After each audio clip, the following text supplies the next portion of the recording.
As the lead singer of the legendary Latin rock group Malo, Martin Cantu was at the top of his game. This band was one of the first Latin bands to perform at Carnegie Hall and American Bandstand.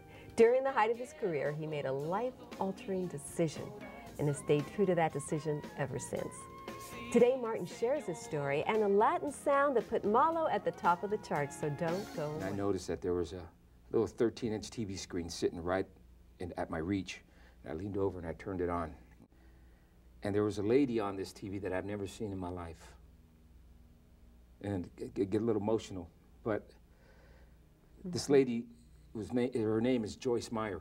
Yes. And she was preaching, and she was saying some stuff that was really hitting me real hard in the heart. The way that you guided my life, all that you said, and I just left everything at the altar. I said, Lord, I'm yours.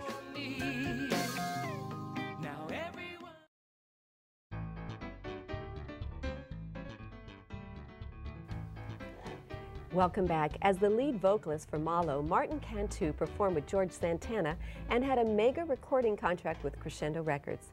Now he's the founder and lead singer of LRey and is here to share some of his more recent music and talk about his life-changing experience. Thank you so much for being here.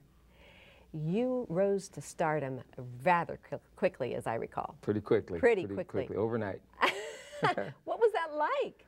Did you expect it? Well, it was incredible. You know, I grew up in San Francisco, and I played top 40 music pretty much throughout my young adult life. And I ended up landing the lead singing position with a group called the Heights.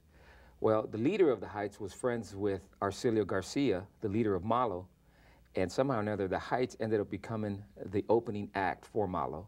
So we toured with them, I would say maybe about 10 dates. Wow. And on the very last date that we had scheduled with Malo, I had asked Arcelio if he would give me the honors to have him come up and do a duet of Smokey Robinson's Ooh Baby Baby. And he said yes. So he came up with the Heights, and him and I sang together, and the crowd just exploded. And we started ad-libbing, and we were going back and forth, and we were just having a really good time. Well, when the night ended, Arcelio came up and said, "How'd you like to be my new singer?" And I said, "Oh, you're joking." He says, "No, we practice Tuesday. We'll see you there." Oh, gosh.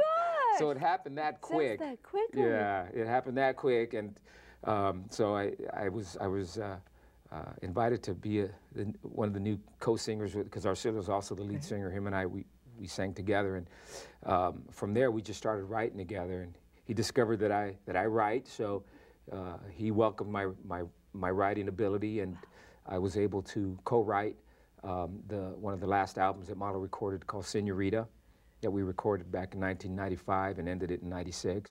And from there it just took off, you know. And then we recorded another CD called Malo Rocks the Rockies, which is a live Malo performance in Denver, Colorado.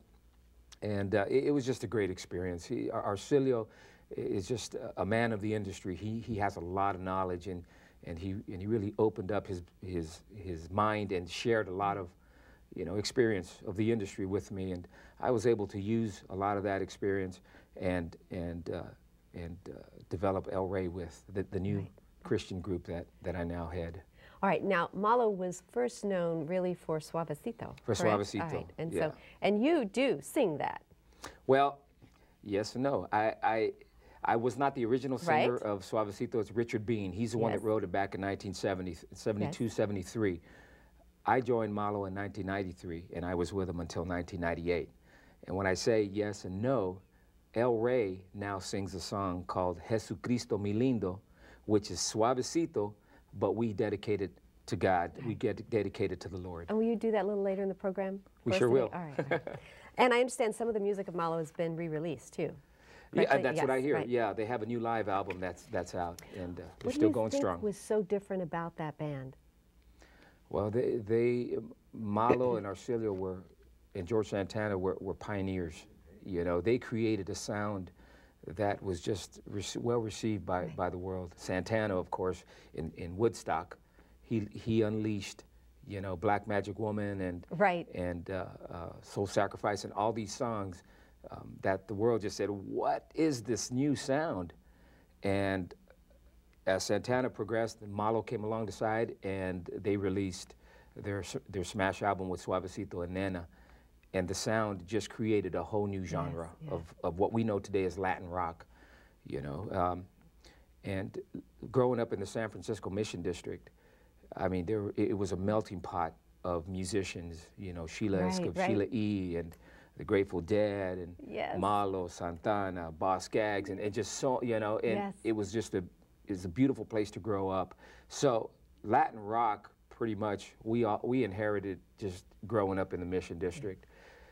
So as I got the experience playing with Malo, and then got saved while I was on the road, I was able to take that sound of Latin rock and transfer it over to Latin rock, Christian, gospel. Now, you brought a video with you today. We did. Yeah, and this is of Well, Malo. it's a performance that, it's one of the last performances that I performed with Malo. Yes. The House of Blues. It was a House of Blues in Los Angeles, California, in Hollywood, actually, West Hollywood, California. So we can see that now. All yes. All right, here we go.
There you are, yeah, right? I like that.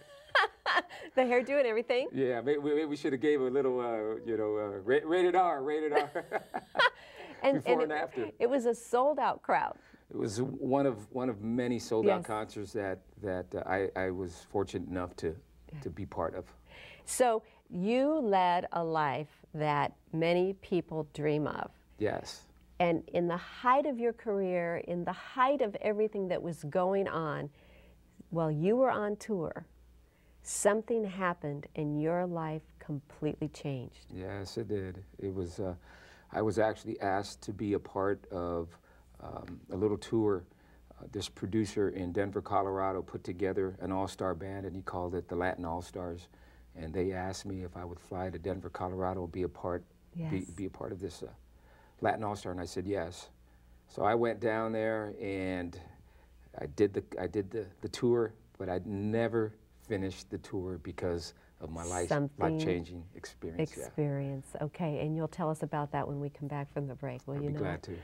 A new digital version of Malo's greatest hits has been re-released, and Martin's life-changing story, a sample of the music from LRey. All when we return. The way that you guided my